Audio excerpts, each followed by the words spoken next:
Kementerian Pariwisata dan Ekonomi Kreatif Kemenparekraf RI telah melakukan uji petik penilaian mandiri Kabupaten Kota Kreatif Indonesia untuk menetapkan potensi ekonomi kreatif unggulan Kota Makassar.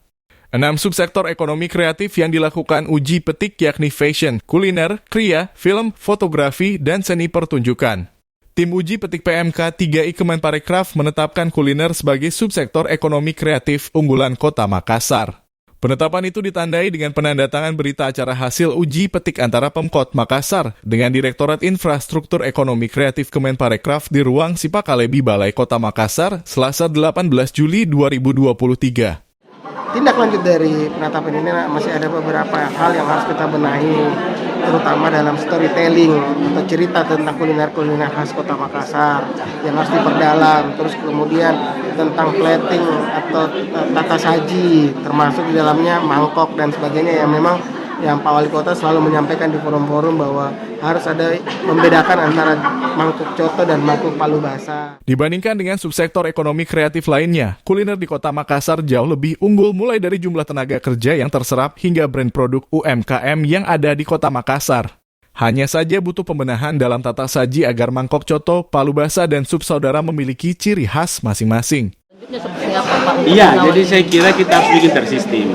Misalnya pada saat orang makan coto, saya akan usulkan mangkuk coto itu harus sendiri, sendok coto itu sendiri.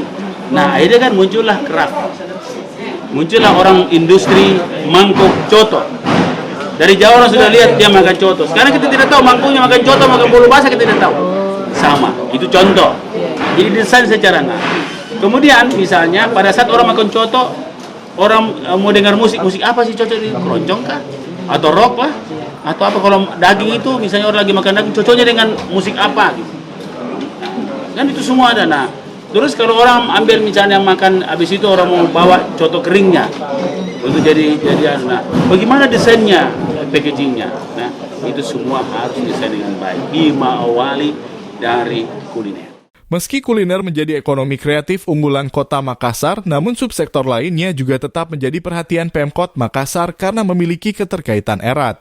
Misalnya kuliner yang tetap membutuhkan subsektor kriya dalam hal pekingan produk. Sehingga Wali Kota Makassar, Deni Pomanto, menyambut baik hasil uji petik yang dilakukan Kemenparekraf. Menurutnya, hasil uji petik ini semakin memperkuat branding Makassar sebagai kota makan enak yang dilaunching Maret 2023 lalu. Ira, Fajar TV dan Fajar Radio melaporkan. Terima kasih telah menonton. Jangan lupa subscribe, like, and share. Saksikan terus informasi terbaru dengan menekan tombol lonceng hanya di channel Fajar TV.